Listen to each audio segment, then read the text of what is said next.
Este dimarts, el ple de l'Ajuntament de Gandia aprovarà fer-li un reconeixement a la memòria de Javier Abil, víctima d'un crim homofòbic. Un espai de la capital de la Safor durà el seu nom i cada any se li retrà homenatge. Javier va ser víctima de la violència homofòbica. Una nit de maig d'ara fa 7 anys, 3 homes el van dur a un pis i li van assestar 27 ganivetades. Després el van esquarterar i van deixar les seues restes a una muntanya de Pego, a la Marina Alta. La mare de Javier no ha deixat de pensar en el seu fill ni un sol dia.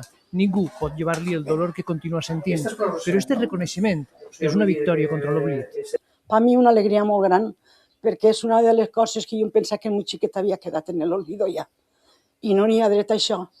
La lluita de la família als tribunals va ser molt dura perquè, tot i que el jurat popular va estimar clar que l'havien assassinat per ser homosexual, el Tribunal Superior de Justícia de la Comunitat Valenciana va acceptar un recurs contra l'agreujant d'homofòbia, però diferents observatoris contra l'homofòbia el consideren un crim homofòbic evident. A vegades la homofòbia, la societat no està suficientment sensibilitzada per a detectar-la i pensem que visibilitzar-la és una eina fonamental per aconseguir que la societat la reconega i la rebutja.